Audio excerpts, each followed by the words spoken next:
오늘은 수능이 있었습니다. 52만 명의 학생들이 오늘 시험을 봤다고 합니다. 한국에 4대 종교가 있는 거 아시죠? 천주교, 기독교, 불교, 그리고 대학교.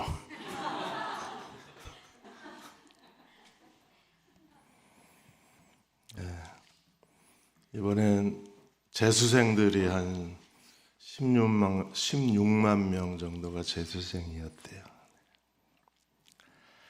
자, 오늘은 로마서 9장, 10장, 11장 세 장의 말씀을 같이 나누려고 합니다.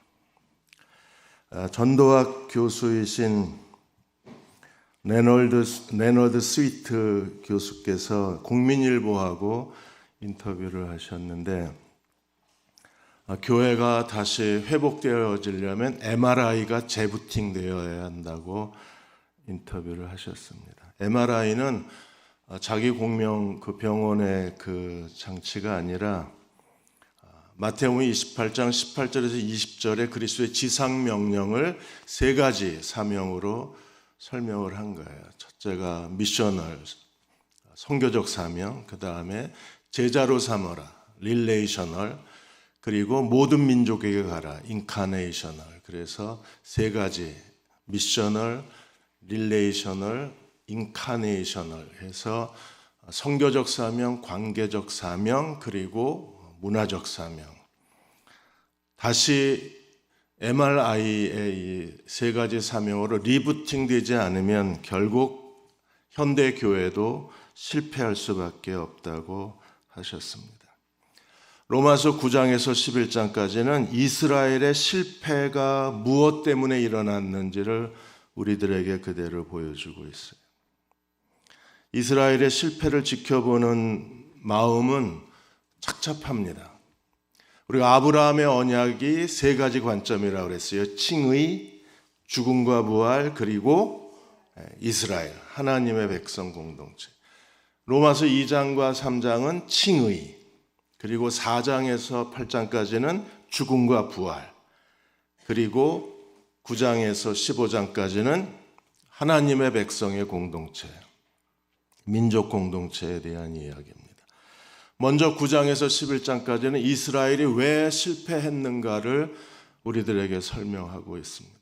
이스라엘의 실패를 지켜보는 우리들의 마음이 아픈 이유는 오늘 우리가 이스라엘과 똑같은 실패를 되풀이하고 있는 게 아닌가 하는 두려움 때문입니다. 복음의 4인방으로 알려지신 홍정길 목사님께서 그분이 은퇴하시면서 크리스찬 신문하고 인터뷰를 하시면서 이런 말을 했습니다. 나는 목회 실패자다. 이동원, 하용조, 그리고 홍정길, 옥한음, 복음의 4인방으로 불려지셨던 분의 입에서 나온 얘기가 나는 실패자다. 지금까지 미국의 교회 성장학의 자기 그 성장학 이론에 따라서 목회한 모든 목회가 결국엔 거짓이었다는 거예요. 아니, 그럼 혼자 알고 계시지, 그걸. 나 거짓이야 이래버리면 홍정길 목사님 밑에서 같이 하나님을 섬긴 교인들 마음은 가짜야? 그러면 나도 가짜야? 이렇게 되지 않겠어요? 실패가 두려운 이유가 어디 있습니까? 계시록 2장과 3장의 아시아 7교회를 보면 하나님께서 실패한 교회마다 뭐라고 그러셨어요? 내 촛대를 옮겨버리겠다 그랬어요. 결국 하나님께서 이스라엘이 하나님의 언약의 백성이었습니다. 시내산 언약을 통해서 하나님이 이스라엘을 제사장 나라 거룩한 백성으로 하나님께서 이스라엘과 언약을 맺으셨는데 스스로 이스라엘의 실패로 인해서 하나님께서 이스라엘을 버리시잖아요. 버리진 않으시죠. 하나님의 계획이 바뀐 겁니다. 누가복음 14장 16절에서 24절까지 예수님이 큰 잔치의 비유를 통해서 말씀하셨잖아요. 부자가 왕이 큰 잔치를 열어놓고 그리고 초청한 사람들을 데려오라고 했습니다. 그런데 초청받은 사람이 뭐라 그래요? 내가 밭을 샀기 때문에 내가 산 밭을 돌아보아야 된다고 초청을 거절합니다. 그리고 또 다른 초청받은 사람은 소 5겨리를 샀는데 소 성능을 시험해 봐야 된다고 주인의 초청을 거절을 합니다. 또 초청받은 또 다른 사람은 이제 막 장가를 갔기 때문에 나는 초청에 응할 수 없다. 하나님께서 하나님의 언약의 백성 이스라엘을 초청하셨지만 그러나 그들이 하나님의 초청을 거절하고 예수 그리스도를 십자가에 못 박아 죽여버렸습니다. 유대인들 하나님의 백성의 손에 하나님의 아들 메시아가 죽고 결국 하나님께서 그 죽은 이스라엘 백성들이 죽인 예수를 하나님이 다시 살려내셨다. 이게 사도행전의 부활의 메시지였잖아요. 주인이 어떻게 합니까? 초청한 사람들이 다 거절하니까 종들을 보내서 어떻게 했어요? 너희가 가서 길거리에서 불구자, 소경 그리고 가난한 사람들을 데리고 오라. 그래도 자리가 비니까 종들을 보내서 길과 산으로 가서 강권하여 내 집을 채우라. 그래서 유대인들이 하나님의 초청을 거절해서 구원이 어디로 넘어갔어요? 이방인에게로 넘어간 거예요. 자, 하나님이 구원이 이방인에게로 넘어가자 가장 크게 절망한 사람들이 누굽니까? 유대인들입니다. 하나님의 구원이 이방인에게로 넘어갔어요. 그러자 유대인들이 하나님이 이방인을 구원하셨다는 사실로 인해서 하나님의 주권에 대해서 그들이 하나님의 주권을 거역하고 하나님의 주권에 대해서 분노하고 하나님의 주권을 스스로 거부하기 시작했어요. 그리고 하나님이 우리에게 이러실 수 없다고 그들은 하나님의 예정, 하나님의 주권을 들먹이면서 이방인을 구원하시는 하나님의 그 구원에 변경된 하나님의 계획에 대해서 그들은 저항하기를 시작을 했어요. 그러한 유대인들의 저항에 대해서 하나님의 주권에 대한 거부에 대해서 하나님의 계획에 대한 그들의 무지에 대해서 바울이 9장과 10장과 11장에서 왜 구원이 이방인에게로 넘어갔는가를 설명하는 거예요. 그리고 12장부터 15장까지는 새로운 신약 공동체 예수 그리스도의 몸으로서의 교회를 설명하게 됩니다. 9장으로 들어갑니다. 9장 1절과 3절에서 바울이 이렇게 고백합니다. 유대인들에 대해서 그는 이방인의 사도로서 이렇게 고백을 합니다. 내가 그리스도 안에서 참말을 하고 거짓말을 아니하노라. 나에게 큰 근심이 있는 것과 마음에 그치지 않는 고통이 있는 것을 내 양심이 성령 안에서 나와 더불어 증언하느니라. 그가 이방인의 사도가 되어서 하나님이 유대인을 이스라엘 백성을 버리신 것을 그가 기뻐하거나 즐거워하는 게 아니라 여전히 그의 마음속에 큰 근심과 그치지 않는 고통이 뭐예요? 하나님의 이스라엘이 하나님의 구원을 받지 못하는 겁니다. 그래서 3절에 나의 형제 곧 골육의 친척을 위하여 내 자신이 저주를 받아 그리스도 안에서 끊어질지라도 원하는 바. 이방인의 사도지만 그가 여전히 큰 고통과 끊어지지 않는 그치지 않는 고통과 큰 근심으로 하나님 앞에 가장 간절히 소망하는 게 무엇입니까? 유대인의 구원입니다.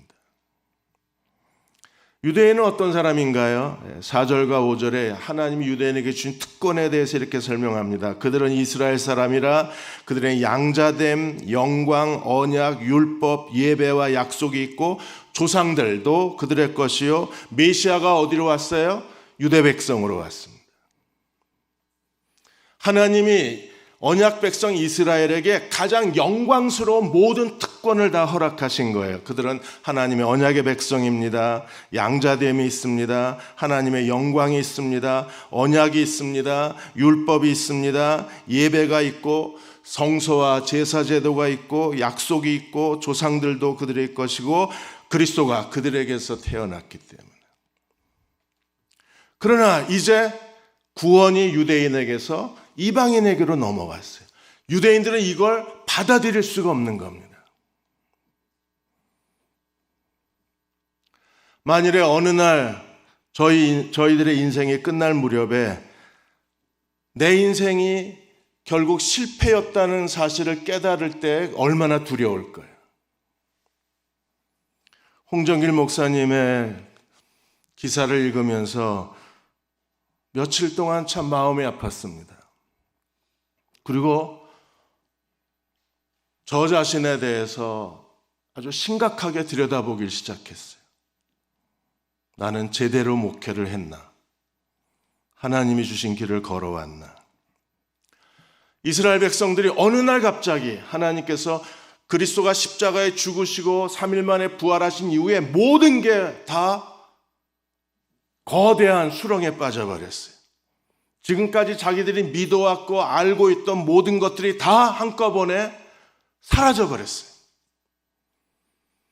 그리고 이제 하나님의 언약이 유대인에게서 이방인에게로 옮겨가 버렸습니다.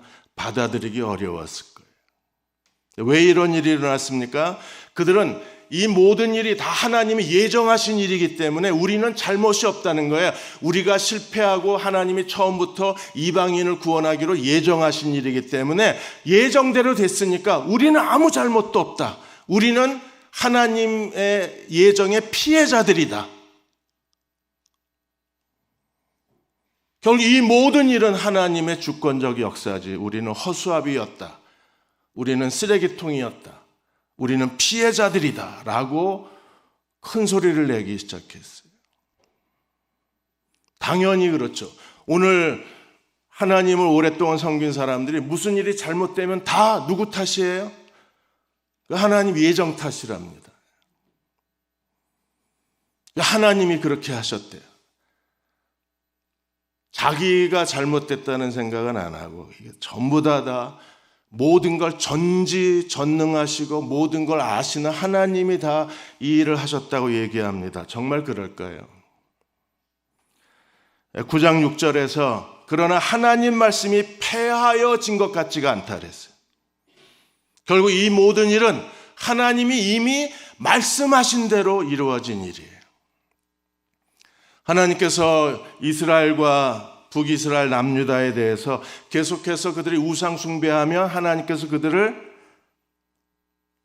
아수르 그리고 바벨론 국가에 넘기시겠다고 선지자를 통해서 계속해서 경고한 말씀이 뭐예요? 너희가 하나님께로 돌아오지 않으면 바벨론 땅에 포로로 끌려가게 되고 아수르 땅에 너희가 가서 그 종노릇하게 되리라고 계속 경고하셨지만 그들은 하나님이 선지자를 통해서 주신 메시지를 거절하고 계속해서 완악해서 하나님을 떠나 우상 숭배를 계속했습니다. 결국에 하나님 말씀대로 됐잖아요. 북이스라엘은 BC 722년에 아시리아에게 멸망을 당하고 남유다는 BC 586년에 바벨론 땅에 포로로 끌려가 70년 동안 포로가 되지 않았어요.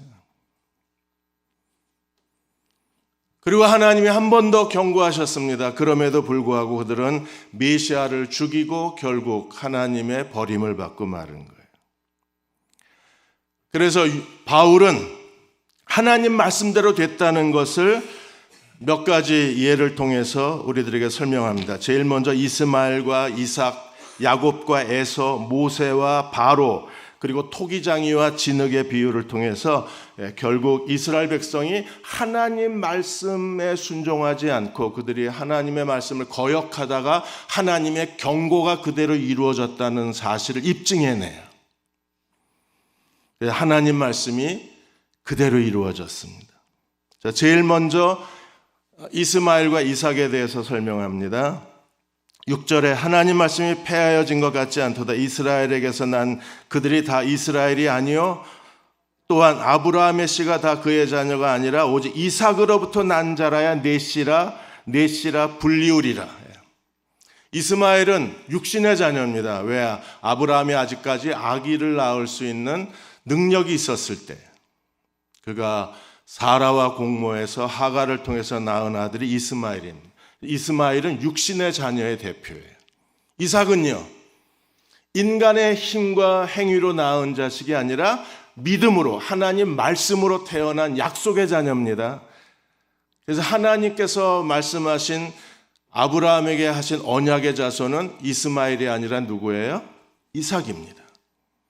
그래서 하나님 말씀대로 그대로 이루어졌다는 사실을 입증해냅니다. 그리고 10절에서 13절까지 리브가를 통해서 하나님이 야곱과 에서에 대해서 얘기를 하셨어요. 11절에 그 자식들이 아직 나지도 아니하실 때 무슨 선이나 악을 행하지 아니한 때에 택하심을 따라 되는 하나님의 뜻이 행위로 말미암지 않고 오직 부르시는 이로 말미암아 서게 하려 함이라. 그래서 하나님이 하신 말씀이 무엇입니까? 11절에 내가 야곱은 사랑하고 에서는 미워했다. 아직 야곱과 에서가 태어나기도 전에 하나님께서는 야곱과 에서에 대해서 예언을 하셨어요. 하나님의 작정하심에 대해서 하나님이 리브가에게 말씀을 하셨습니다. 사람의 행위가 아니고 택하심을 따라 되는 하나님의 뜻이 행위가 아니라 부르시는 이로 말미암아 서게 하려 함이라. 하나님이 야곱은 사랑하시고 에서는 미워하셨다. 정말 그러셨을까요? 에서는 억울하잖아요. 뱃속에서 뭐 잘못한 것도 없는데, 뭐 사기친 것도 없는데, 사기꾼은 야곱이지 에서가 아니잖아요.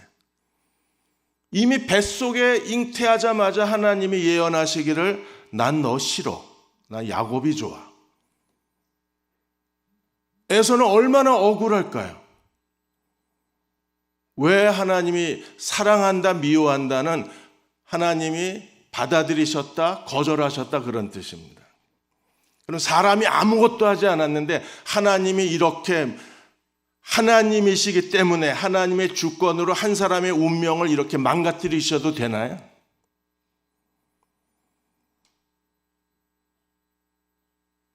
만일에 하나님이 독재자처럼 이렇게 한 사람의 인생을 임의로 작정하시고 그대로 만들어 가신다면 하나님은 정말 잔인하신 분 아니에요. 그런데 우리는 하나님이 옳았다는 사실을 알게 됩니다. 왜요? 에서는 하나님이 거부할 만한 사람이었어요. 팥죽 한 그릇에 장자권을 그냥 야곱에게 넘긴 사람. 결국 하나님의 주신 특권을 소중히 여기지 않는, 하나님이 주신 것들을 귀중히 여길 줄 모르는 그 사람 됨됨이가, 에서라는 사람 됨됨이가 굉장히 경박한 사람이었죠. 그리고 태어나기 전에 야곱과 에서에 대해서 말씀하신 걸 에서가 몰랐을까요? 야곱은 몰랐을까요? 어느 날 엄마 아버지가 그 얘기를 안 했을까? 야, 너희가 태어나기 전에 하나님 이렇게 말씀하셨는데 무슨 얘기인지 모르겠다. 제가 에서라면 그 얘기를 듣고 어떻게 하든지 하나님 마음에 드는 사람이 되려고 발버둥을 쳤을 겁니다. 그런데 에서는요, 전혀 그러질 않았어요. 하나님의 예정에서 중요한 게 무엇입니까? 하나님이 어떤 것을 말씀하시면 거기에 인간의 자유의지가 하나님의 뜻을 그대로 우리가 순종하면 하나님의 뜻이 달라지지만 우리가 그대로 불순종하면 하나님의 예정이 그대로 이루어지는 거예요. 자, 하나님이 요나를 니느웨에다 보내셨습니다. 그리고 40일이 지나면 니느웨가 멸망할 거라고 그랬습니다. 하나님의 작정입니다. 니느웨는 멸망당해야 돼요. 그런데 요나가 하나님의 말씀을 전하자마자 니느웨에 어떤 일이 벌어졌어요? 왕으로부터 짐승에 이르기까지 전부 다 옷을 찢고 베옷을 입고 하나님 앞에 금식하고 회개하기 시작했습니다. 그러자 어떤 일이 벌어졌어요? 니느웨 심판이 변경이 되어버렸어요. 어떤 일은 하나님의 작정대로 이루어집니다. 그러나 어떤 일은 인간의 자유의지에 따라서 하나님의 뜻이 변경되기도 하는 거예요. 만일에 에서가 하나님께서 그렇게 말씀하셨다는 걸 알고 그가 정말 전심으로 하나님 마음에 들기 위해서 하나님의 사람답게 살려고 발버둥을 쳤으면 하나님께서 에서와 야곱에 대해서 말씀하신 걸 바꾸셨을 거예요. 그러나 하나님이 옳았습니다. 에서는 사람됨 자체가 하나님이 기뻐하실 만한 그런 인격적 요소, 신앙적 요소가 전혀 없는 사람이었어요. 그렇게 말씀하셨음에도 불구하고 이삭은 여전히 누구에게 축복하려고 그랬어요? 에서에게. 이삭도 하나님이 예언하신 말씀을 부주의한 거잖아요. 나는 야곱이 좋아 그랬는데 이삭은 난 에서가 좋아. 왜 그랬어요? 에서가 잡아다 주는 그 들짐승 고기가, 하긴 그거 고기를 불에 구워 먹으면 그보다 더 맛있는 건 없죠. 바베큐. 이삭이 그 에서의 바베큐, 그게 그리워서 죽을 때까지 나는 너의 바베큐를 먹을 거야 이러고 축복하려다가 결국에 리브가가 하나님의 예언을 그대로 이루죠. 그래서 하나님께서 이스라엘 백성에게 수없이 경고하셨잖아요. 너희가 우상을 버리고 내게로 돌아오라고 얼마나 하나님께서 선지자를 통해서 말씀하시고 메시아에 대해서 하나님이 계속 이스라엘 백성들에게 말씀하셨음에도 불구하고 그들은 결국 메시아를 십자가에 못 박아 죽인 백성이 되어버리고 말았잖아요. 예수님이 계시는 동안에 몇 번의 비유를 통해서 농부가 종들에게 농사를 맡기고 멀리 타국에 떠났을 때 이 농부들이 하인을 죽이고 나중에 아들까지 죽이는 비유까지 설명하면서 말씀하셨음에도 못 알아들었잖아요. 그리고 결국에 하나님이 말씀하신 그대로 이루어지는 거죠. 그래서 유대인에게서 구원이 이방인에게로 넘어가게 된 겁니다. 자, 세 번째 비유는 모세와 바로의 비유입니다. 14절에 그런즉 우리가 무슨 말을 하려? 하나님께 불의가 있느냐? 그럴 수 없느냐? 하나님은 불의가 없으세요. 야곱과 에서에서도 불의가 없으신 거예요. 에서는 워낙 그런 사람이었어요. 모세도 마찬가지입니다. 15절에 모세에게 이르시되 내가 긍휼히 여길 자를 긍휼히 여기고 불쌍히 여길 자를 불쌍히 여기리라. 그리고 하나님이 바로에게 뭐라고 말씀하셨어요? 17절에 성경이 바로에게 이르기를 내가 이 일을 위하여 너를 세웠으니고 너로 말미암아 내 능력을 보이고 내 이름이 온 땅에 전파되게 하려 함이라. 그리고 하나님께서 바로를 완악하게 하셨다고 하셨습니다. 18절에 그런즉 하나님이 하고자 하는 자를 긍휼히 여기시고 하고자 하는 자를 완악하게 하시느니라. 바로가 잘못 있어요? 10가지 재앙이 쏟아질 때까지 바로는 하나님이 재앙을 애굽 땅에 내리실 때마다 마음이 더 강팍해졌어요. 더 완악해졌어요. 근데 성경은 뭐라 그럽니까? 하나님이 바로를 완악하게 하셨대요. 무엇 때문에? 하나님의 이름을 온 땅에 전파하고 하나님의 능력을 보여주기 위해서 하나님께서 바로를 완악하게 하셨답니다. 그럼 이 세상에서 제일 억울한 사람이 누구예요? 바로는 선하게 살고 싶어서 애를 썼는데 밤마다 천사가 와서 완악해라 완악해라 완악해라, 안수기도를 머리끝부터 발끝까지 하면서 너는 완악해져야 된다, 완악해져야 된다, 너는 진노의 그릇이다, 하나님이 너를 통해서 그 능력을 보이셔야만 된다, 하나님이 너를 통해서 하나님의 이름이 온 땅에 알려져야 된다, 완악해라 완악해라. 그냥 온 밤새 천사가 온몸을 긁어대면서 바로를 완악하게 만들었나요? 나중에 안 되니까 뇌를 쪼개서 뇌수술해가지고 완악함에 호르몬을 집어넣어서 바로를 완악하게 만들었습니까? 그러면 정말 억울한 사람은 바로예요. 그런데 성경은요, 하나님이 바로를 완악하게 하신 게 아니라 바로가 하나님의 그런 진노를 보고도 스스로 완악해진 걸 하나님이 내버려 두신 겁니다. 인간의 자유의지가 있는 거예요. 이걸 그대로 문자 그대로 받아들이면 하나님이 하신 게 돼요. 그럼 하나님은 정말 불의하신 분이시고, 그리고 하나님은 최악의 독재자십니다. 근데 인간의 자유의지가 뭐야 이게?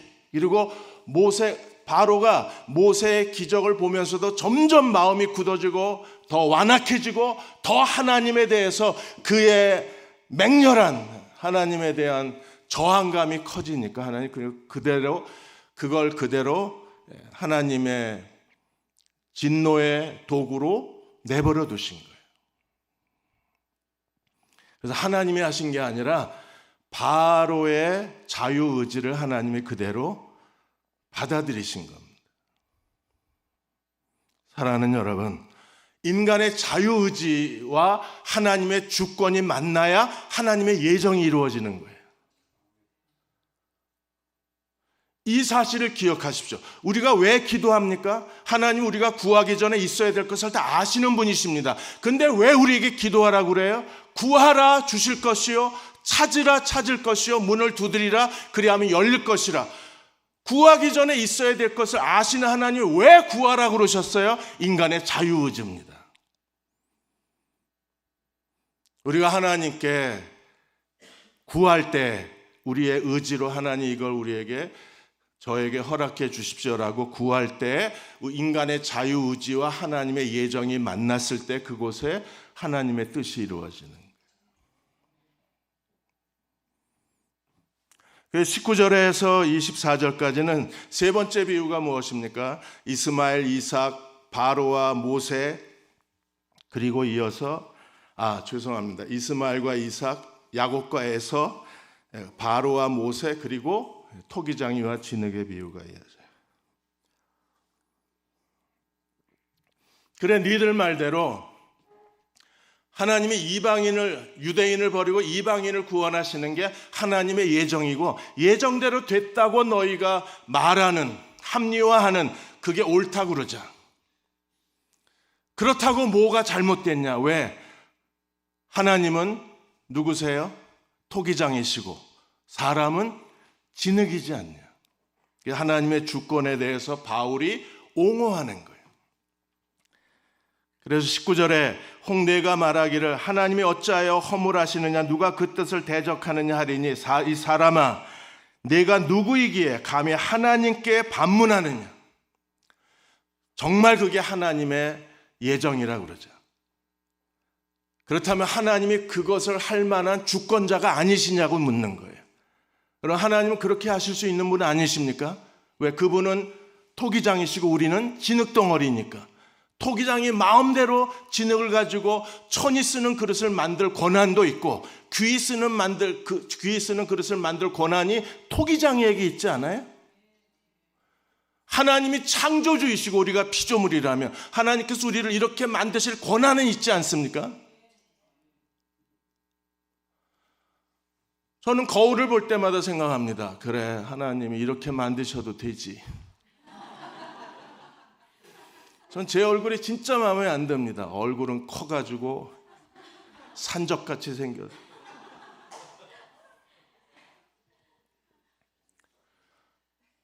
누가 이렇게 만들었어요? DNA요? 아버지요? 감사합니다. 복 받으십시오. 이번에 미국의 한 대학에서 예쁜 사람이 더 오래 산다는 연구 결과가 발표가 됐습니다. 애리조나 주립대학, 오스틴 대학 연구팀들이 어느 고등학교 졸업생 8,700명인가 대상으로 해서 미모와 수명의 관계를 연구했대. 이거 왜 이런 걸 해요? 예쁜 여자는 사회적 특혜를 다 누리고 사는데 거기다가 오래 살기까지 한답니다. 예쁜 여자는요, 하나님이 이렇게 만드신 거 아니에요. 어떤 여자는 이쁘게 만드시고 어떤 여자는 대충 만드시고. 다 누구의 권한입니까? 토기장이. 그러니까 유대인들이 자기들이 왜 실패했는가에 주목해야 되는데, 자기들의 실패에는 은폐하고 검찰이 잘못이라고 소리를 지르면서 검찰이신 하나님께 삿대질을 해야 되는 거예요. 다 예정된 거라고. 이렇게 우리가 버림받는 게 하나님 예정이라고 소리를 지르는 거예요.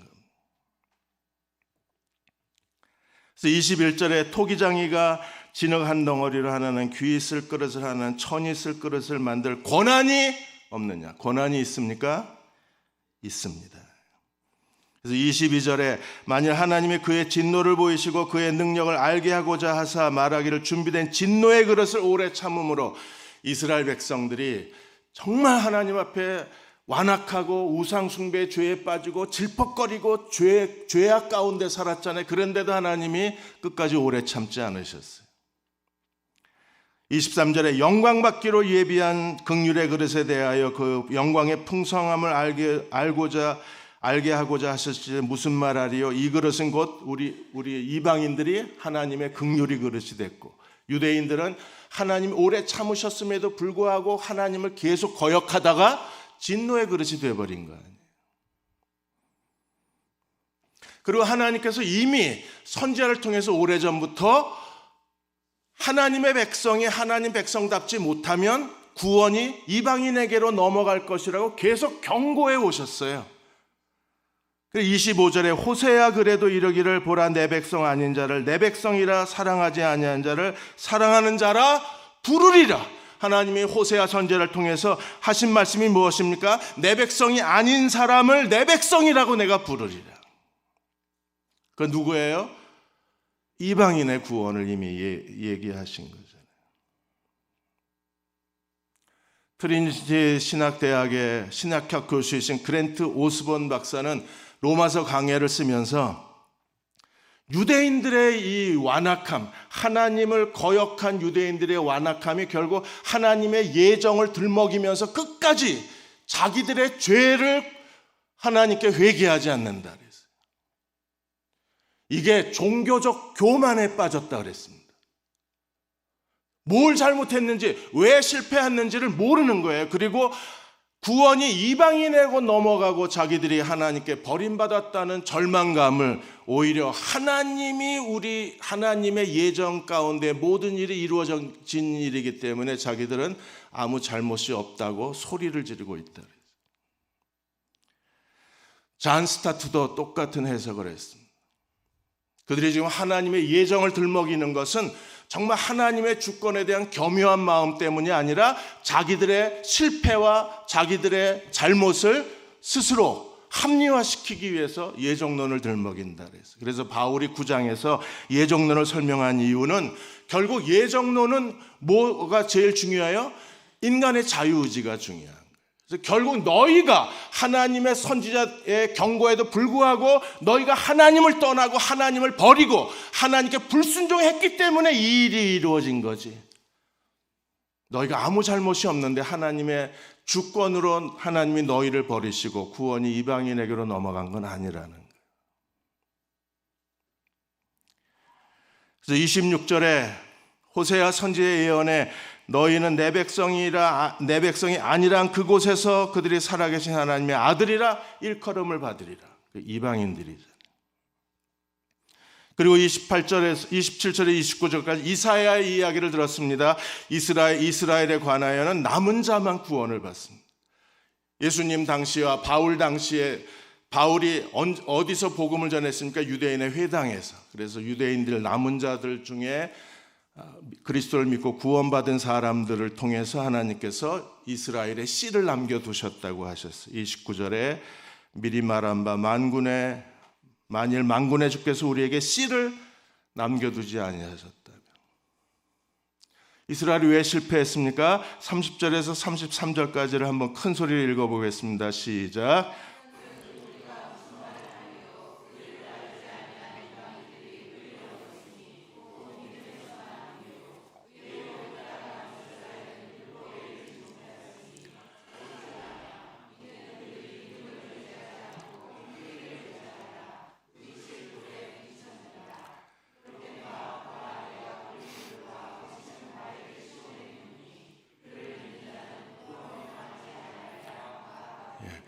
의를 따르지 아니한 이방인들이 의를 얻었습니다. 무엇 때문에요? 믿음으로 난 의. 의의 법, 율법을 따라갔던 이스라엘 백성들은 의를 얻지 못했습니다. 무엇 때문에요? 믿음을 의지하지 않고 행위에 의지했기 때문에. 결국 그들의 실패는 어디 있어요? 믿음을 의지하지 않고 행위에 의지하는 게 그들의 결정적 실패입니다.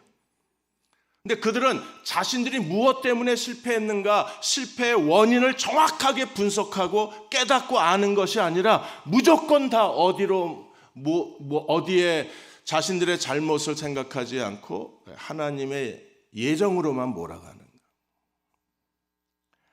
어제 헬렌 로즈비어 선교사, 아프리카 콩고 의료 선교사의 이야기를 들려드렸습니다. 로즈비어 선교사가 정글 감옥에 5개월 동안 반군의 체포를 당해서 그 5개월 동안 구타와 성폭행을 당하고, 그리고 동료 선교사가 자기 눈앞에서 목이 잘려 죽는 그 비참한 모습을 지켜봐야 됐었어요. 하나님 앞에 기도했습니다. 기도하는데 하나님께서 헬렌 로즈비어 선교사에게 이렇게 말씀하셨어요. 너는 지금 나에게 감사할 수 있냐? 왜 나한테 이런 일이 일어나야 되나? 내가 결혼도 하지 않고 평생을 하나님 앞에 선교사로 내 인생을 거룩한 제물로 바쳤는데 이게 다 예정된 일인가? 하나님이 이 일을 내게 작정하셨는가? 내가 왜 이런 고통스러운 시간을 보내야 하는가? 끊임없이 왜 내가 이런 고통을 당해야 하는가? 기도하고 울부짖고 있는 선교사한테 너는 나한테 감사할 수 있냐? 그래서 로즈비어 선교사가 주님, 제 입장이 돼 보십시오. 제 입장은 생각해 보셨습니까? 내가 왜 이런 일을 겪어야 되는지 이 혼란스러운 저의 마음은 아십니까? 저는 감사할 수 없습니다. 그래서 하나님께서 다시 세미한 음성으로 이렇게 말씀하시는 것처럼 들렸어요. 내가 너를 믿고 있다면 너는 나에게 감사할 수 있겠네. 내가 너를 믿고 있다면 너는 나에게 감사할 수 있네. 그래서 그때 그 자리에서 다시 엎드려 선교사님이 기도했습니다. 하나님이 저를 믿고 계시다면 저에게 어떤 일이 일어나도 이 정글 감옥에서 제 인생이 여기서 끝나더라도 저는 감사할 수 있습니다. 여러분, 이게 다 예정된 일인가요? 선교사라면 누구나 겪을 수 있는 일 아닌가요? 이게 하나님의 예정 가운데 헬렌 로즈비어 선교사에게 닥친 일인가요? 그래서 로즈비어 선교사가 그가 믿음으로 산을 옮긴다는 책을 쓰면서 이런 얘기를 했습니다. 선교사라면 누구나 이런 일을 겪을 수 있다. 그때 나는 하나님이 내가 너를 믿는다고 말씀하셨을 때 모든 걸 이겨낼 수 있었다고.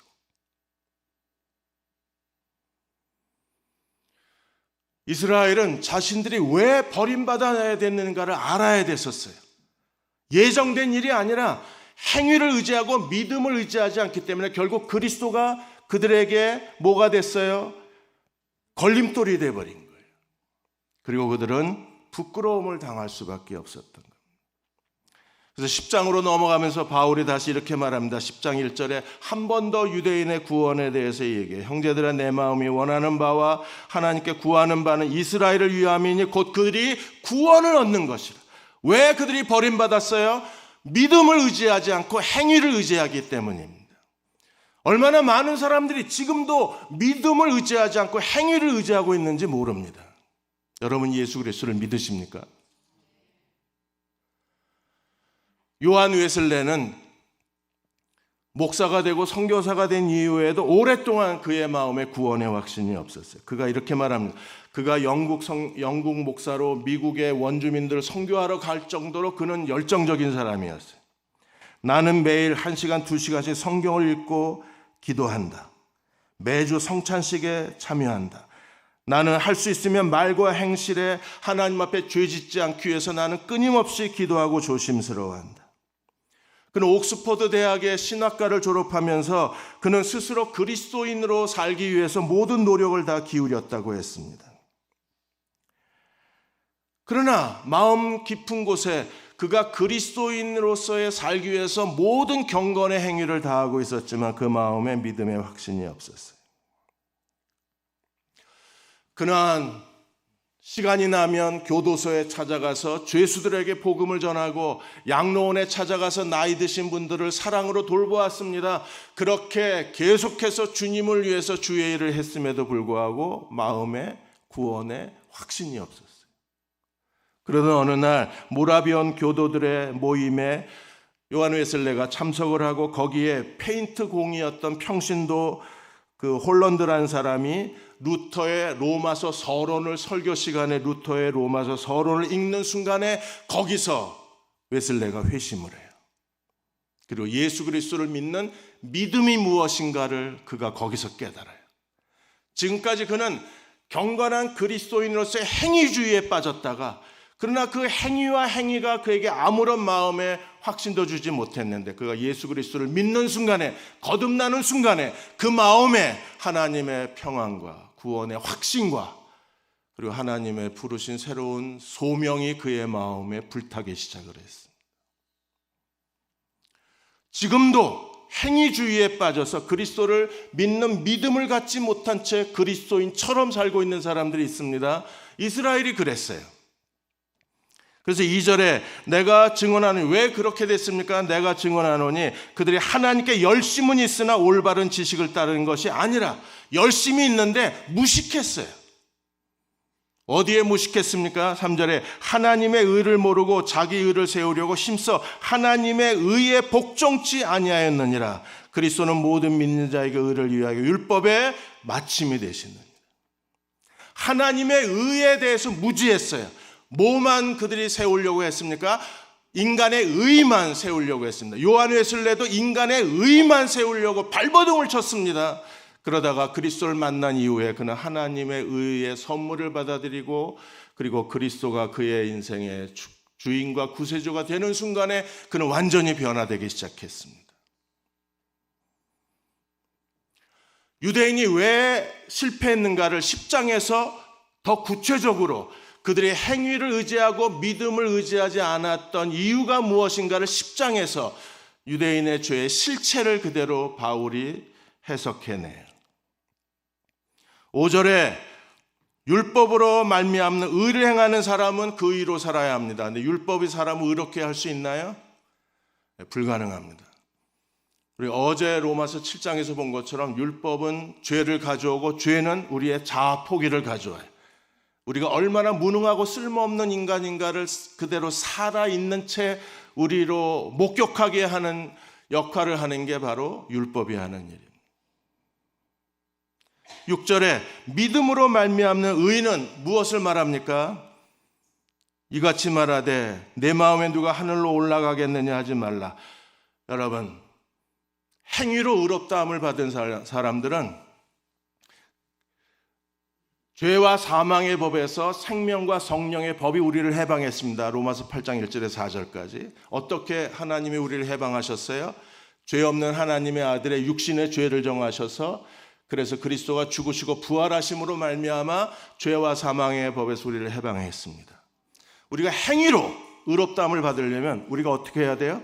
먼저 하나님 하늘에 올라가서 하나님의 아들이 돼야 돼. 그리고 성육신에서 인간으로 와야 돼. 그리고 십자가에 죽고 다시 부활해야 돼요. 우리 다 그럴 수 있어요? 머스크가 좀 한 1,000만 원의 우주여행 시대를 연다 그러면 가볼 수는 있을지 몰라도 지금 뭐 10억을 주고도 타기가 어려우니까. 누가 하늘로 올라가겠느냐? 하지 마라. 올라가겠다 하면 그리스도를 모셔내리는 거예요. 그리스도가 아니면 누구도 하나님 하늘에 올라갈 수는 없잖아요.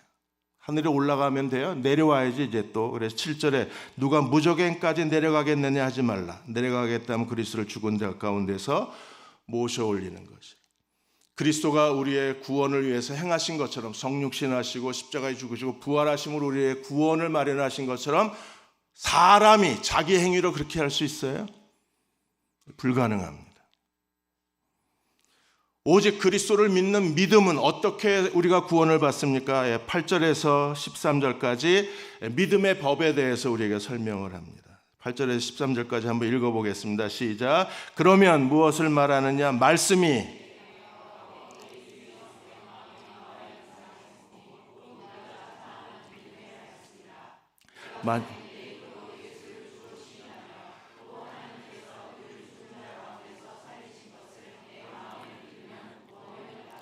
사람이 마음으로 믿어 의에 이르고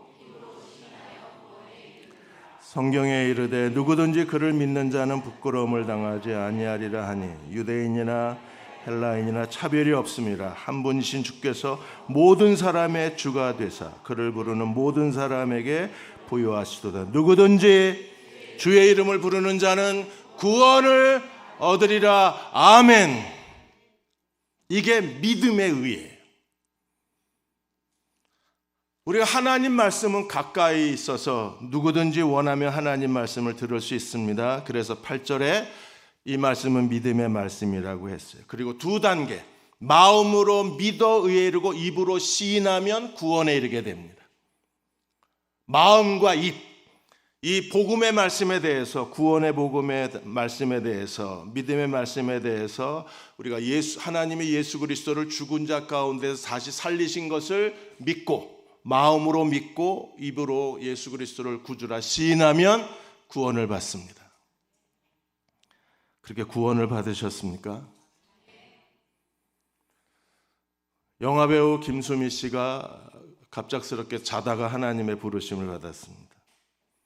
그분이 56세에 다시 하나님께로 돌아왔어요. 어렸을 때 할아버지가 군산에 신흥교회를 개척하고 교회를 세울 정도로 기독교 집안에서 태어나셨어요. 그래서 김수미 영화배우도 어렸을 때 새벽기도, 부모를 따라서 새벽기도를 갔던 기억이 난대요. 그러다가 하나님을 떠났습니다. 그리고 어느 날 어디 성경 공부에 가자고 해서 성경 공부에서 하나님 말씀을 공부하다가 믿음의 말씀을 들었어요. 그리고 예수님을 다시 개인의 구세주로 영접하는 순간에 그의 인생에 그리스도로 말미암아 변화가 일어났어요. 가장 큰 두 가지 변화에 대해서 크리스찬 투데이지 인터뷰를 했는데, 첫 번째 변화가 남편에 대한 증오심이 물로 갑자기 얼음 녹듯이 녹아버렸대요. 이렇게 되시기를 축복합니다. 내 인생에 이 인간하고 결혼한 게 최대의 실수라고 말씀하시는 여러분, 김수미 씨를 본받아서 주님이 들어오자 정말 남편을 쳐다보는 게 고통스러웠대요. 그런 남편에 대한 증오심이 갑자기 사라져서 연애 때보다도 더 남편이 이뻐지더래. 오늘 밤 갑자기 남편이 이뻐지면 주님이 여러분 마음에 임하신 줄로 믿으시기 바랍니다. 그래서 남편이, 아내가 그렇게 바뀌니까 손주랑 같이 집에서 지내는 거 굉장히 행복해했다. 그러고 두 번째 변화가 NG를 많이 내거나 또 게스트가 마음에 들지 않으면 촬영하다가 그냥 집에로 돌아올 정도로 아주 그냥 거친, 워낙 욕설도 잘하고 그러시잖아요. 그게 자기의 진짜 모습은 아닌데 촬영장에서는 진짜 모습이래요. 쌍 이러고 와버린대요. 그런데 그리스도를 믿고 난 뒤에 한 번도 자기가 촬영장에서 쌍 소리를 해본 적이 없어요. 그래서 그 촬영팀 사람들하고 배우들 사이에 김수미가 왜 저래라고 소문이 날 정도로 그리스도가 자기의 마음에 들어오시자 자기의 모든 것이 달라졌대요. 마음으로 믿어 의에 이르고 입으로 시인하여 구원에 이르게 돼요. 믿으셨습니까? 자, 이렇게 우리가 믿음의 의를 얻으려면 어떤 단계가 필요한가요? 14절에서 17절까지 읽겠습니다. 그래서 하나님이 찾으시는 사람들이 누구예요? 복음을 전하는 전도자들이 필요한 거예요. 하나님이 세계로 선교회를 이곳에 세우신 목적이 무엇입니까? 아름다운 소식을 전하는 자들의 발로 하나님이 세우셨기에 우리가 이 땅에 살아있는 동안에 해야 할 가장 거룩한 소명이 뭐예요? 아름다운 소식을 사람들에게 전하는 일입니다.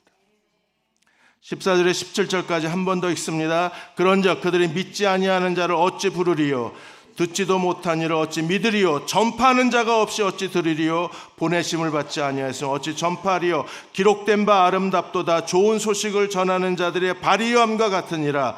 그러나 그들이 다 복음을 순종하지 아니하였도다. 이사야가 이르되 주여 우리가 전한 것을 누가 믿었나이까 하였으니 그러므로 믿음은 들음에서 나며 들음은 그리스도의 말씀으로. 보내심을 받은 자들, 그들이 아름다운 발이 되어서 그들이 복음을 전할 때 복음을 전하는 사람들이 있어야 듣고 들어야 믿을 수 있는 거예요. 세계로 선교회가 이 땅에서 아름답도다 좋은 소식을 전하는 자들의 발이 되어서 많은 사람들에게 이 좋은 소식을 전하고 믿음의 말씀을 전해서 그들로 하여금 예수 그리스도를 믿고 구원받는 역사가 일어나게 되시기를 주의 이름으로 축원합니다. 다 구원받는 건 아니에요. 이사야가 우리가 전하는 소식을 누가 믿었냐고 그랬습니다. 그렇게 선지자가 한탄했습니다. 그 한탄한 사람들이 누구예요? 유대인들입니다. 그들은 좋은 소식을 전했지만 그러나 듣지 않고 거부했습니다. 그래서 하나님이 유대인을 버리시고 구원이 이방인에게로 넘어온 거예요. 유대인들이 말합니다. 우리는 듣지 못했는데 들었으면 믿었지. 우리는 한 번도 이 하나님의 믿음의 의에 대해서 들어본 적이 없다고 또 발뺌을 합니다. 죄인들의 특성이 뭐예요? 끝까지 자기 죄를 인정하지 않습니다. 18절에 그들이 듣지 아니하였느냐? 듣지 않았다고? 그 소리가 온 땅에 퍼졌고 그 말씀이 땅끝까지 이르렀다 하였느니라. 온 땅에 퍼졌대요. 좀 과장된 표현이긴 하죠. 온 땅에 퍼졌으면 지금 우리가 이루고 있을 이유가 없죠. 그러나 19절 내가 말하니 이스라엘이 알지 못하였느냐? 먼저 모세가 이르되, 그리고 20절에 이사야가 이르되, 21절에 이스라엘에 대하여 이르기를 순종하지 않고 거스려 말하는 백성에게 내게 종일 내 손을 벌렸노라. 종일 주님이 두 팔을 벌리고 기다렸지만 그러나 이스라엘이 하나님의 복음의 말씀을 듣고도 그들은 거절했습니다. 듣지 않았습니다. 불순종했습니다. 그리고 결국 십자가에 예수 그리스도를 못 박아 죽여버렸습니다. 그리고 버림받은 거 아니에요. 지금도 듣지 못했다고 소리 지르는 많은 사람들이 있습니다.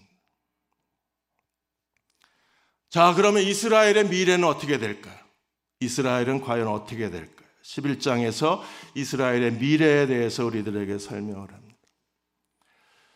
왜 하나님이 이런 일을 하셨습니까? 이스라엘을 시기하고 또 이스라엘의 분노를 일으켜서 하나님께서 이방인에게 이렇게 구원을 먼저 주신 이유는 하나님이 이스라엘의 시기와 분노를 일으키기 위해서라고 말합니다. 자, 이스라엘의 미래. 그러면 유대인들은 완전히 버림받은 건가요? 모세를 통해서 시내산에서 언약을 맺은 것은 이제 다 끝났나요? 이스라엘은 끝났습니까? 그 미래에 대해서 11장에서 우리들에게 설명하고 있습니다. 어떤 미래가 있을까요? 자, 11장 1절에 그러므로 내가 말하노니 하나님이 자기 백성을 버리셨느냐? 그럴 수 없느니라. 절대 하나님이 자기 백성을 버리지 않으십니다.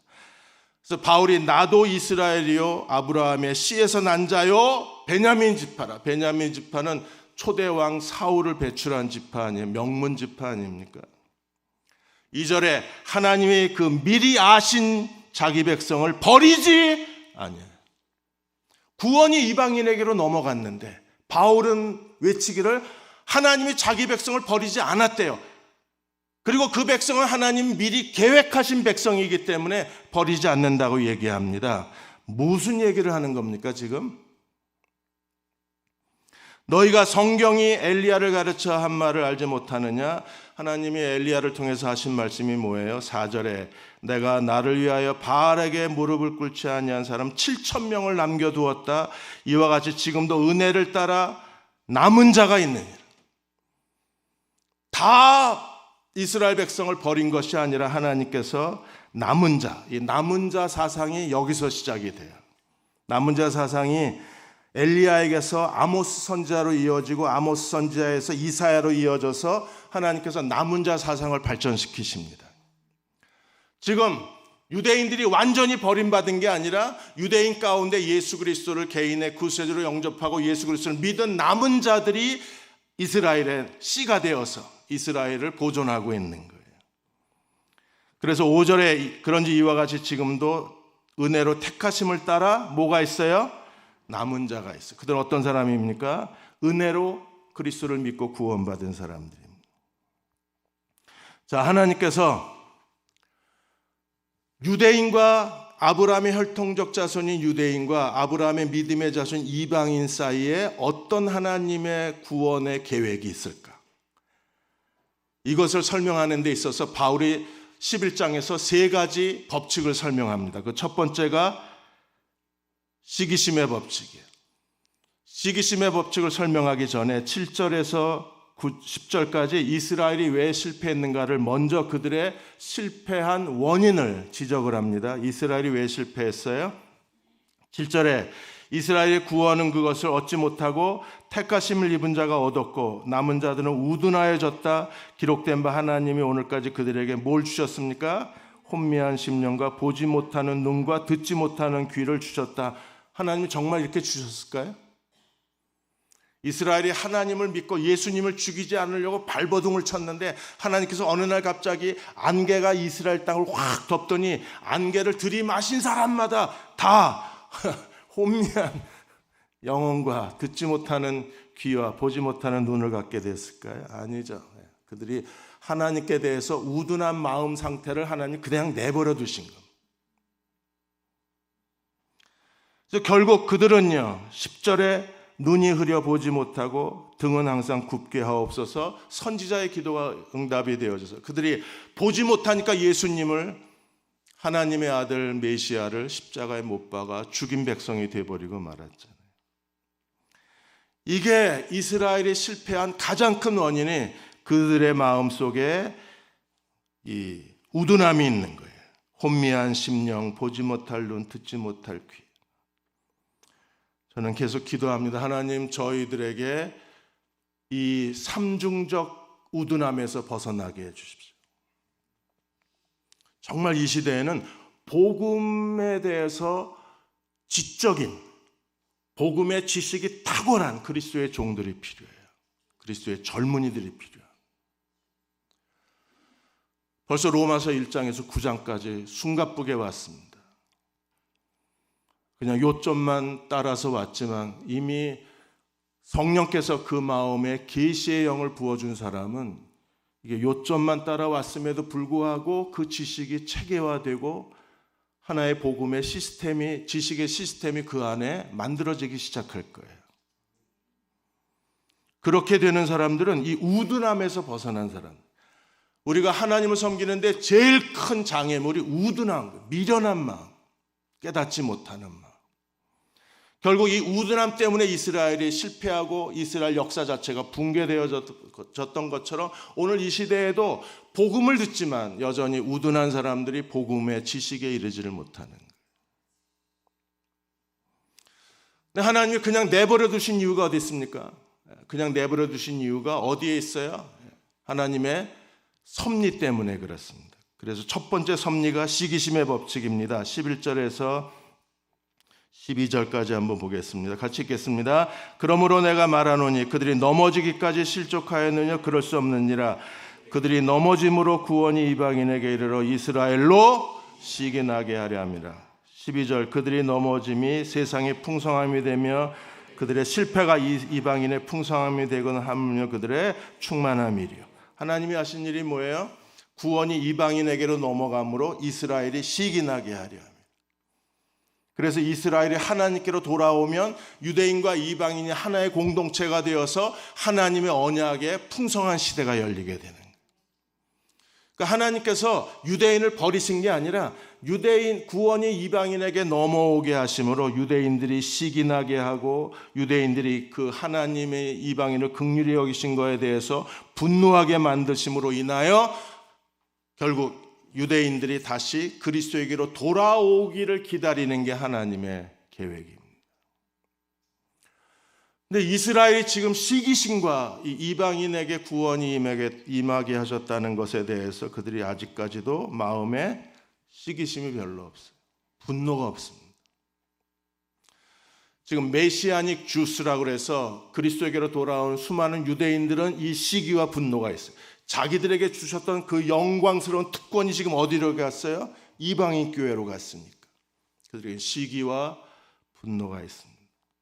불행하게도 오늘의 교회에도 이 하나님의 은혜에 대한 시기와 분노가 별로 없습니다. 제가 북미교회에 2030년까지 10만 개 교회가 문을 닫는다고 그래도 별로 분노가 없습니다. 땅을 치고 회개하고 하나님 그런 일이 있어서는 안 됩니다라고 두 손 들고 기도하는 사람을 별로 만나보지 못해요. 그게 뭐 나하고 골 때리는 그녀들이나 봐야지. 아무 상관이에요. 분노가 없어요. 코로나 이후에 한국에 새로운 신조어가 생겼습니다. 플로팅 크리스찬이라고, 떠돌이 크리스찬. 30%가 떠돌이 크리스찬이래요. 30%가 떠돌아요, 젊은 사람들 가운데. 그런데 우리가 그 사실에 대해서 누구도 분노를 하지 않아요. 너무나 익숙해져서 당연하다고 생각을 합니다. 젊은 사람들이 교회 나오지 않는 게 이제 당연한 사실이 돼버렸어요. 그 사실 때문에 분노하고 그것 때문에 하나님 앞에 소리 지르고 울부짖는 사람을 찾아보기가 정말 어렵습니다. 전 세계의 선교사가 40만입니다. 그런데 그 중에 미전도 종족, 아직까지 2% 미만의 복음화되지 않는 종족에게 나아간 선교사가 40만의 선교사 중에 미전도 종족에게 가서 복음을 전하는 선교사가 얼마나 되는지 아십니까? 겨우 3.3%입니다. 선교사가 가야 할 곳이 어디예요? 17,000년 미전도 종족에게 가야 되지 않아요? 그들은 아직까지도 복음이 전파된 적이 없고 한 번도 예수 그리스도를 들어본 적이 없고 그곳에는 그들의 스스로 자립할 만한 교회가 세워지지 않는 그곳에 선교사들이 가야 되지 않나요? 아직까지 한 번도 복음을 듣지 못한 사람이 32억 명이나 되는데 그 사실 때문에 분노하는 사람이 없어요. 하나님은 구원이 이방인에게 넘어가서 이스라엘이 시기하여 그리스도에게 돌아오길 바랬지만 아직도 그들의 시기심과 분노심이 폭발하지 않은 거예요. 그리고 오늘의 교회도 아직까지 그 분노가 폭발하지 않았습니다. 미국의 퓨 리서치 센터가 유럽 전체 인구의 10%가 이제 곧 무슬림으로 채워지게 되고 2050년이 되면 무슬림이 세계 제1위 종교가 될 것이라고 전망했습니다. 지금은 기독교가 세계 제1위지만 계속 정체되어 있다가 결국 이슬람이 기독교를 앞지를 것으로 보았어요. 아무도 이 사실을 붙들고 금식하고 울부짖고 몸부림치는 사람을 만나보지를 못했습니다. 하나님께서 구원을 이방인에게 넘기신 가장 큰 이유가 어디 있어요? 시기심, 이스라엘로 시기 나게 하려 하심이라. 그래서 가장 영광스러운 특권들을 우리에게 허락해 주셨습니다. 성령이 우리에게 임하셔서 우리가 이 시대에서 하나님의 성령에 감동된 사람으로 성령의 전으로 성령의 사람으로 사는 놀라운 영광스러운 특권을 허락해 주셨지만 그러나 이스라엘은 그 영광을 모르고 이스라엘은 시기심이 아직까지 드러나지 않는 거예요.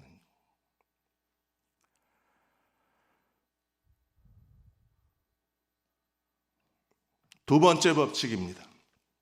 16절에서 24절까지 두 번째 법칙이 나옵니다. 두 번째 법칙은 뭐예요? 접붙임의 법칙입니다. 제사하는 처금 익은 곡식가루가 거룩하면 가루가 거룩하면 떡덩이도 거룩해요. 그렇죠? 나무가 거룩하면 가지도 거룩해지는 겁니다. 그래서 17절에 가지 얼마가 꺾였어요. 참 감람나무였던, 감람나무는 이스라엘의 상징입니다. 참 감람나무였던 이스라엘이, 참남나무 가지였던 이스라엘이 믿지 아니함으로 꺾였어요. 17절에 가지 얼마가 꺾였는데 돌 감람나무였던 내가 그들 중에 접붙임이 되어 감람나무 뿌리의 진액을 함께 받는 자가 되었다 그랬습니다. 우리가 자랑할 게 있나요? 없습니다. 왜? 뿌리로부터 진액이 물과 영양분이 올라오는 거기 때문에 뿌리가 우리를 보존하는 거지 가지가 뿌리를 보존하는 건 아니잖아요. 그래서 20절에 옳도다. 그들은 믿지 아니함으로 잘려나가고 너는 믿음으로 접붙임을 받았느니라. 높은 마음을 품지 않고 도리어 두려워하라. 하나님이 원가지들도 아끼지 아니하였은즉 너도 아끼지 아니하리라. 너도 아끼지 아니하리라. 유럽은 교회가 텅 비어버렸습니다. 유럽의 그 큰 예배당은 노인들 몇 명만 앉아있다고 유럽 선교사들이 한탄을 합니다. 이제 미국도 얼마 안 있지 않으면 10년, 20년이 지나면 미국도 이제 허허벌판이 돼버릴 겁니다. 한국은 벌써 탈교회화 현상이 빠르게 가속화되기를 시작했어요. 너도 아끼지 아니하리라. 바울이 빌립보 2장 12절에서 두렵고 떨림으로 너희 구원을 이루라고 그랬는데, 우리는 예수 믿고 구원받은 게 이제 너무나 당연한 일이 돼버리고 그게 하찮은 일이 돼버리고 믿어도 되고 안 믿어도 되는 그런 선택적인 게 돼버렸어요. 하나님이 경고하시는 겁니다. 높은 마음을 품지 않고 너도 두려워하라. 하나님이 원가지인 이스라엘도 잘라버리신 하나님이 너도 아끼지 아니하시리.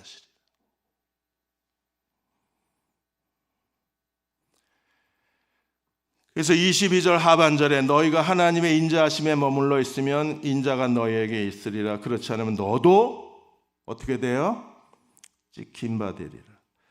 23절 그러나 하나님이 이스라엘을 잘라버리시고 그냥 뒤돌아선 게 아니에요. 포기하신 게 아닙니다. 이스라엘 실패로 끝난 것이 아니라 하나님의 다음 계획은 무엇입니까?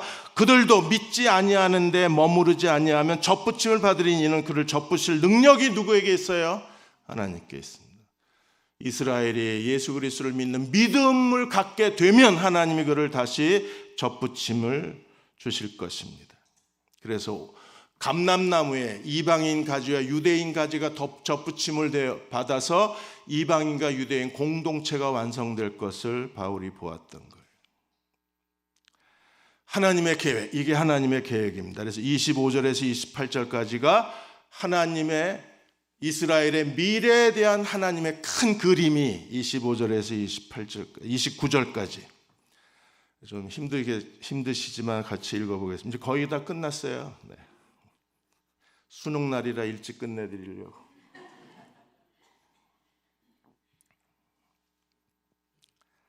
자, 25절에서 29절까지 같이 한번 한 글자씩 읽어보겠습니다. 형제들아 너희가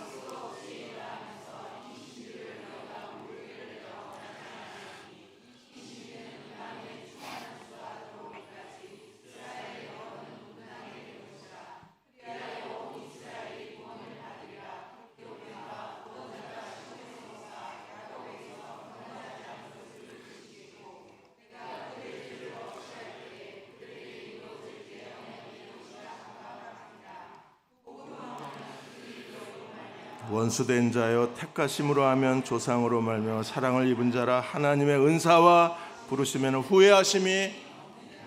이스라엘이 하나님을 떠나서 그들이 예수 그리스도를 십자가에 못 박고 하나님께 버림받은 역사는 거기서 그대로 이스라엘이 역사에서 사라지는 게 아니에요. 이스라엘의 종말이 아닙니다. 하나님이 가지고 계신 놀라운 신비, 이건 하나님의 신비라고 그랬습니다. 이 신비는 하나님의 신비가 뭐예요? 이방인의 충만한 수가 들어오기까지 이스라엘의 덫은 여전히 우둔해져 있는 거예요. 그래서 이방인의 충만한 수가 차면 하나님이 어떻게 하신다고요? 이스라엘을 다시 접붙이게 됩니다. 그렇게 되면 어떤 일이 벌어져요? 26절에 온 이스라엘이 구원을 받으리라. 기록된 바 구원자가 시온에서 오사 야곱에게서 경건치 않은 자들을 돌이키시겠고, 이스라엘이 돌아오는 거예요. 그리고 그들의 죄를 없이 할 때 그들에게 언약이 이루어지게 됩니다. 그래서 유대인과 이방인의 공동체가 세워지게 되는. 지금은 어떤 시기입니까? 이방인의 충만한 수가 찰 때까지 이스라엘은 아직도 완악한 가운데 남아있는 거예요. 그리고 마지막 법칙이 30절에서 32절까지 나옵니다. 마지막 법칙은 불순종의 법칙입니다. 너희가 전에는 하나님께 순종하지 아니하더니 이스라엘에 순종치 아니함으로 긍휼을 얻었어. 구원이 우리에게 온 결정적 이유는 무엇입니까? 이스라엘이 불순종해서. 얘네들 불순종 안 했으면 우리는 아직까지도 버림받은 민족입니다.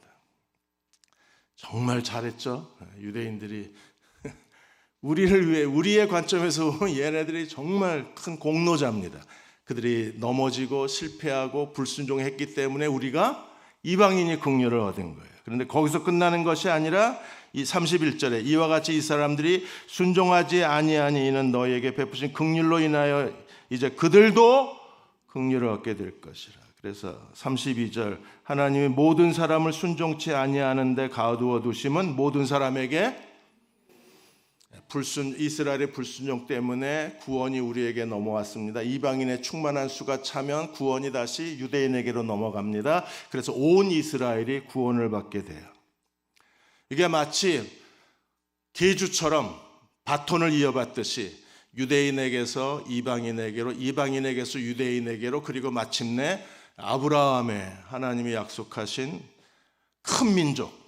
크다는 게 뭐예요? 숫자가 많다는 거 아니에요. 내가 너로 말미암아 큰 민족을 이루겠다는 하나님의 언약이 어디서 이루어져요? 시기심의 법칙 끝에, 불순종의 법칙 끝에, 접붙임의 법칙 끝에 마침내 온 이스라엘이 구원을 받게 될 것입니다. 그 하나님을 믿으십니까?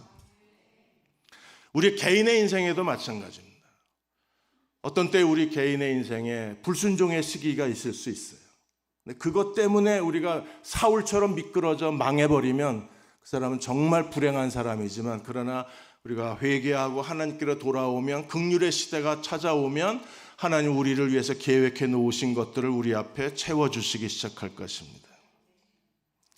그래서 유대인과 이방인이 서로, 이스라엘 백성은 유대인을 경멸했잖아요. 심지어 유대인과 길에서 인사만 나누어도 그들이 시체를 만진 것처럼 부정해서 정결 예식을 치러야 될 정도로 유대인들이 이방인을 아주 경멸하고 이방인을 부정한 존재로 여겼습니다. 그런데 구원이 유대인에게서 이방인에게로 오고 이방인의 충만한 수가 차면 다시 유대인에 와서 마침내 그리스도가 다시 오서 영원한 하나님 나라가 완성되는 것이 하나님의 구원의 계획이에요. 9장에서는 그들의 그 유대인들의 항의, 우리의 예정은 우리의 실패는 예정된 거야 라고 소리 지르는 사람들에게 바울이 하나님의 주권을 보호하고 그들이 왜 실패했는지 믿음과 구원에 대해서 10장에서 설명하고, 이대로 끝나는 거 아니다, 우리에게 미래가 있다, 결국 우리는 이방인의 교회와 유대인 교회가 그리스도 안에서 하나가 될 것이다, 이게 하나님의 구원이라고 설명하고 있는 것. 바울은 머릿속에 이런 하나님의 구속의 큰 그림이 담겨져 있었던 사람. 그러니까 오늘 이 시대에 하나님을 섬기는 모든 그리스도의 종들은, 그리스도의 제자들은 우리에게도 바울처럼 하나님의 구속사의 큰 그림이 우리 머릿속에 있어야 돼요. 그래야 성숙한 그리스도의 제자로 주를 섬기는 겁니다. 그러니까 시시한 일로 우리가 시간을 낭비할 수 없는 게, 하나님의 구속사는 지금도 계속해서 하나님의 마지막 고를 향해서 계속 달려가고 있기 때문에 우리가 그리스도와 함께 이 복음을 위하여 자신을 바치는 거룩한 젊은이들이, 젊은 세대가 우리에게 필요한 거예요. 33절에서 36절까지 바울은 세 가지 감탄, 세 가지 질문, 세 가지 전제를 우리들에게 설명합니다. 33절, 깊도다 하나님의 지혜와 지식에 풍성하며 그의 판단은 헤아리지 못할 것이며 그의 길은 찾지 못할 것이다. 하나님의 지혜와 지식, 하나님의 판단, 하나님의 길, 누구도 찾을 수 없습니다. 34절, 35절에 세 가지 질문이 있습니다. 누가 주의 마음을 알았느냐? 누가 그의 모사가 되었느냐? 누가 주께 먼저 드려서 갚으심을 받겠느냐? 누가 주님께 먼저 드려서 갚으심을 받을 수 있어요? 누가 하나님에게 충고할 수 있습니까? 하나님 이거 잘못됐습니다, 이렇게 하시는 게 아닙니다라고 하나님께 충고할 수 있는 사람이 있나요? 그리고 마지막 세 번째 전제가 뭐예요? 36절에 만물이 주에게서 나오고 주로 말미암고 주님께 돌아감이라, 그에게 영광이 세세토록 있을지어다. 아멘. 만물의 시작, 만물의 전개, 만물의 완성이 누구에게 있어요? 하나님의 주권에 있음을 믿으십니까?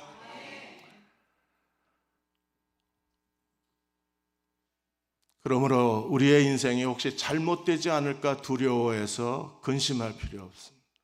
오늘 수능 본 아이들이 있으면 실패해도 괜찮습니다. 그냥 하나님을 의지하고 끝까지 주님께 충성된 종으로 주님과 동행하십시오. 그분이 우리의 모사가 되어주시고, 그분이 우리의 길이 되어주시고, 그분이 우리의 지혜의 풍성함이 되어주실 거예요. 바울은 아브라함을 철저하게 연구했습니다.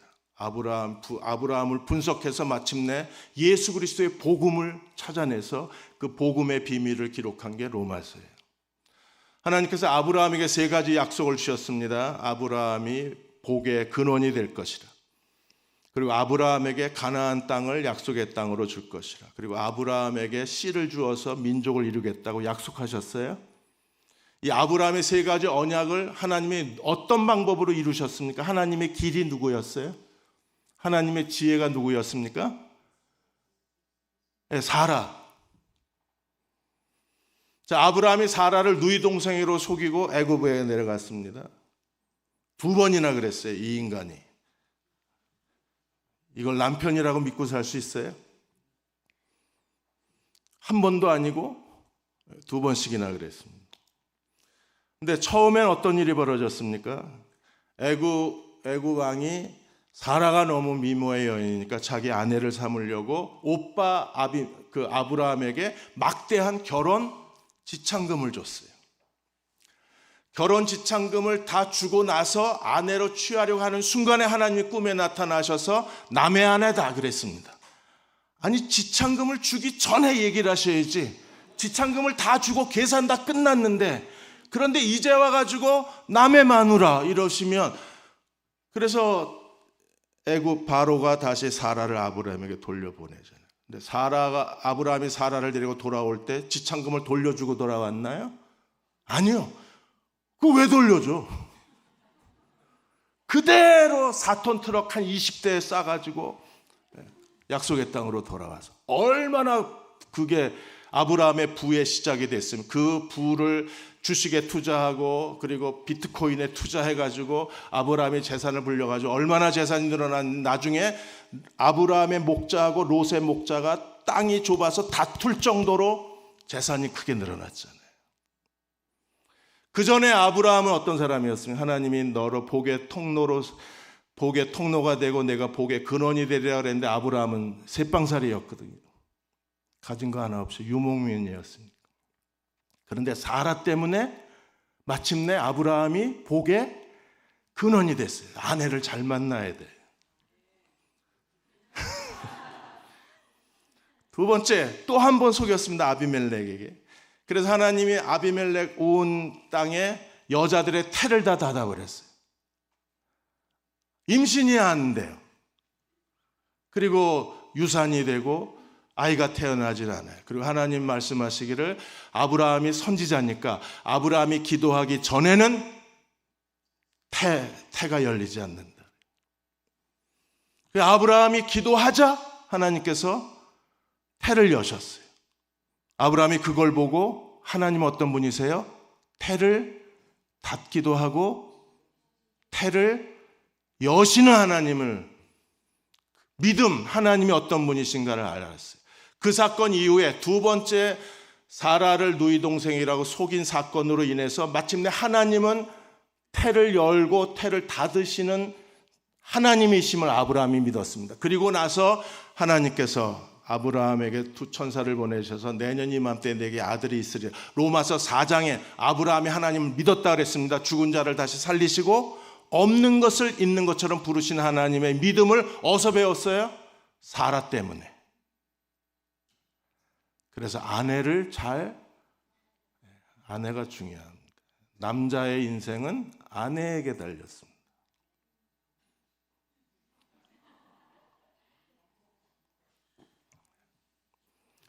이 믿음, 그 믿음을 갖게 된 결정적인 로마서 4장에는 아브라함이 어디서 그 믿음을 배웠는지 설명을 안 하는데 창세기에는 아브라함이 어디서 그 믿음을 배웠는지를 2번째 아내를 누이 동생이라고 속인 그 사건에서 아브라함이 믿음을 가져요. 그리고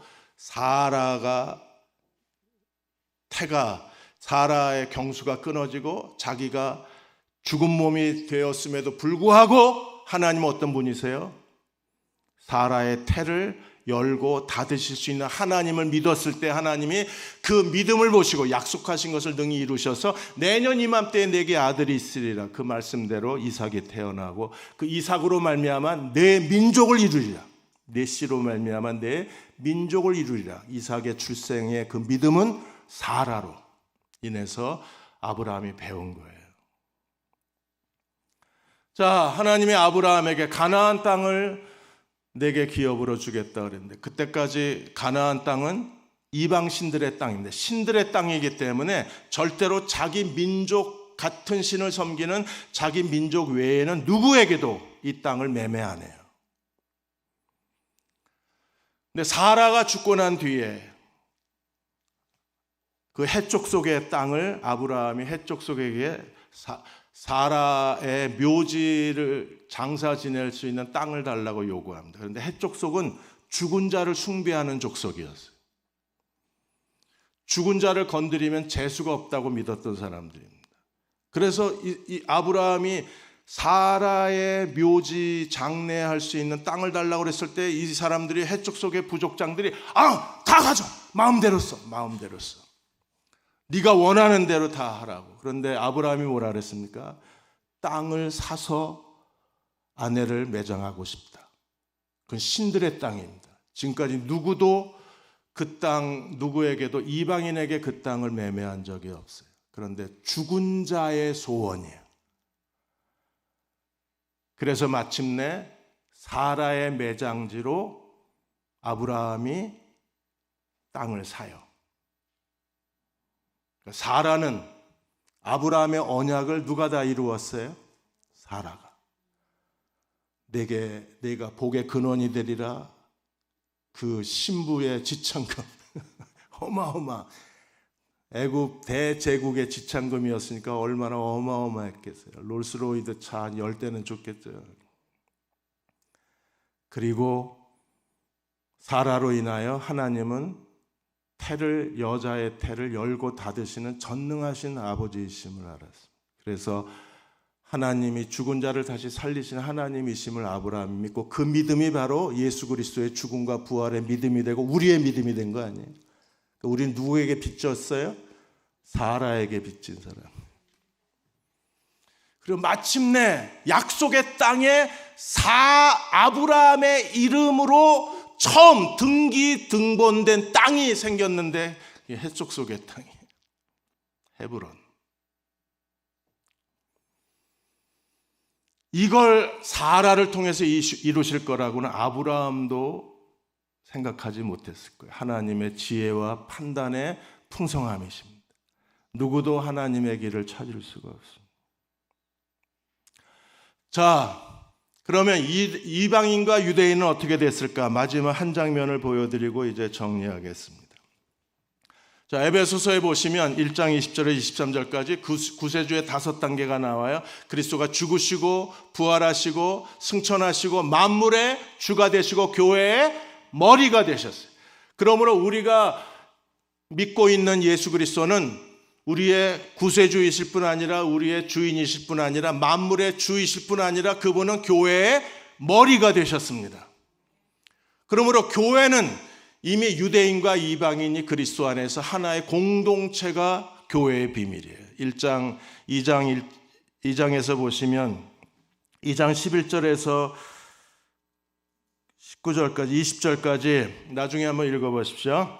유대인과 이방인이 서로 갈등과 적대시하는 관계 속에 있었습니다. 그래서 이방인인 우리는 어떤 사람이었어요? 우리는 12절에 보시면 무할레 당이었고 그리스도 밖에 있었고 이스라엘 밖에 사람이었고 약속의 언약에 대해서 제외된 사람이었고, 그래서 세상에서 소망도 없고 하나님도 없는 아주 비참한 존재였습니다. 이방인이. 그런 우리가 13절에 전에 멀리 있던 너희가, 유대인과 이방인이 멀리 있던 너희가 이제 그리스도 예수 안에서 그리스도의 피로 가까워졌어요. 그리스도가 화평이시고 그분이 십자가에서 화평의 사역을 하셨습니다. 그래서 14절에 그는 우리의 화평이신지라 둘로 하나를 만드셨습니다. 15절에 이 둘, 유대인과 이방인을 자기 안에서 한 세 사람을 지으셔 화평하게 하셨습니다. 16절에 이 한 사람을 좀 더 클로즈업 했더니 누구예요? 16절에 이 둘을 한 몸으로 하나님과 더불어 화목하게 하려 하십니다. 그러므로 예수 그리스도의 몸인 교회 안에는 이미 누가 들어와 있어요? 유대인과 이방인이 하나의 공동체로 하나님의 새로운 민족으로 그 교회 안에, 교회가 하나님의 새로운 민족으로 그리스도의 십자가의 피로 재창조된 거예요. 이미 유대인이 안에 들어와 있어요. 십자가의 그 예수 그리스도의 십자가의 화평의 사역으로 말미암아 유대인과 이방인을 둘을 하나로 만드셨습니다. 한 세 사람으로 만드셨습니다. 이 둘을 한 몸으로 만드셔서 그래서 어떻게 했어요? 이 둘로 하여금 18절에 그로 말미암아 우리들이 한 성령 안에서 아버지께 나아감을 얻게 하려 하셨습니다. 그러므로 예수 그리스도의 몸인 교회는 놀라운 신비를 가졌습니다. 교회는 영광스럽고 위대합니다. 이미 아브라함의 혈통적 자손인 유대인이 이미 예수 그리스도의 몸인 교회 안에 이방인과 더불어 연합하여 한 몸이 되었고 한 세 사람이 되었고 하나가 되어서 우리가 하나님 앞에 하나님의 새로운 민족으로 하나님의 가족으로 하나님 앞에 나아감을 얻게 된 것이 교회의 신비예요. 도표로 보여드리겠습니다. 이건 세대주의자들 때문에 이 도표 보여드리는 게 좀 껄끄럽긴 합니다. 그런데 그냥 로마서 11장과 에베소 2장을 합쳐서 설명을 하면 지금 그리스도가 왔을 때 어떤 일이 벌어졌어요? 이방인과 유대인이 그리스도 안에서 한 몸이 됐습니다. 그렇죠? 교회는 유대인과 이방인이 그리스도 안에서 한 몸 된 공동체예요. 그래서 교회를 우리가 뭐라고 불러요? 하나님의 새로운 민족이라고 부릅니다. 그런데 지금은 그리스도가 오실 때까지 이방인의 시대, 이방인의 충만한 수가 차는 거예요. 그리고 나서 유대인들이 주님께로 돌아오는 시기를 7년 대환란이라고 세대주의 학자들은 얘기를 합니다.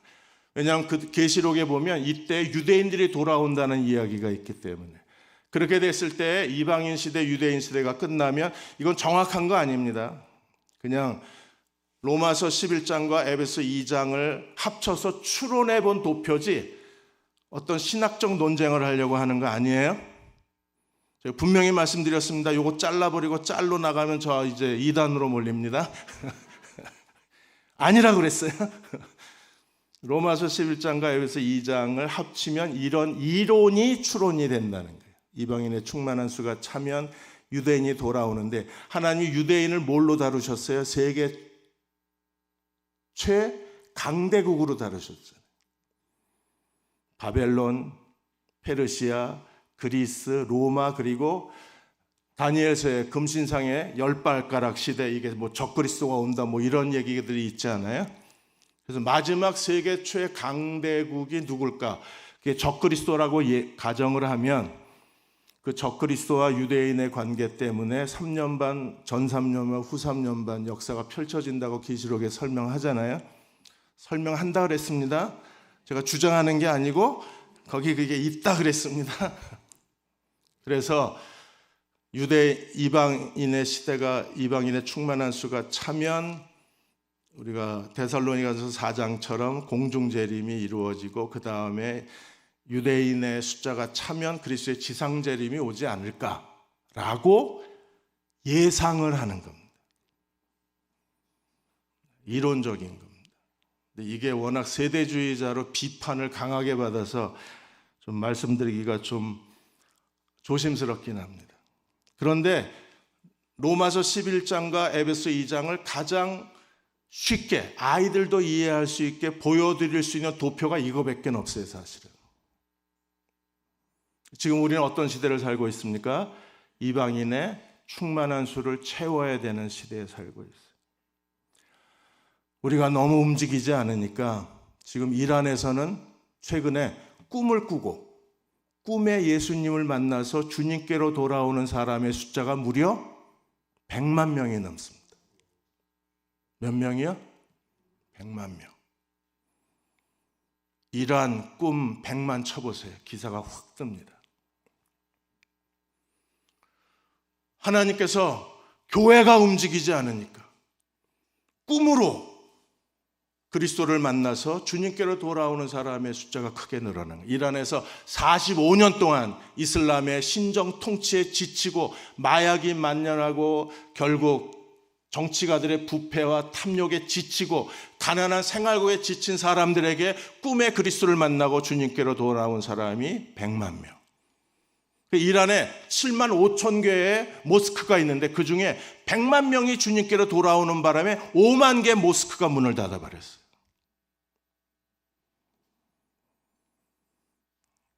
제가 기도했습니다. 하나님 이왕 꿈에 나타나실 거 아예 싹 한꺼번에 32억의 꿈에 나타나 주십시오.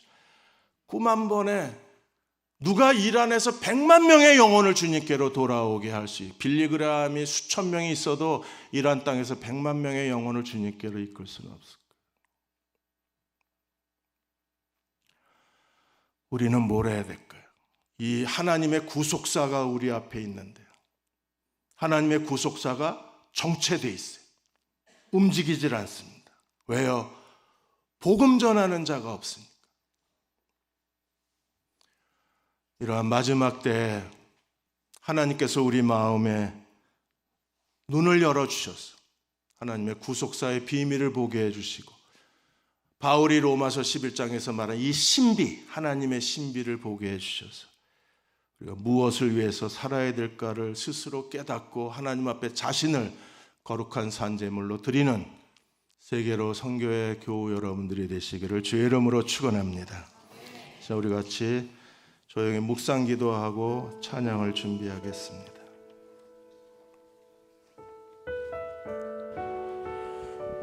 주님 말씀해 주십시오.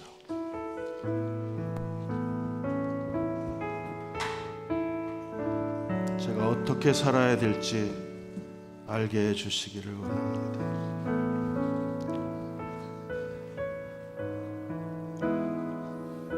우리 너무나 사사로운 일상에 염려에 빠져서 하나님의 비전을 잃어버렸습니다. 다시 사명의 자리로 불러주십시오. 헌신의 자리로 저희를 강하게 이끌어 주시기를 원합니다. 하늘의 문을 열어주셔서 우리로 깨닫게 하시고 다시 연약한 무릎을 일으켜 세워 헌신의 자리로 나아가는 저희 한 사람 한 사람이 되게 하여 주옵소서. 이 시간 우리 함께 하늘의 문을 여서서 찬양하겠습니다.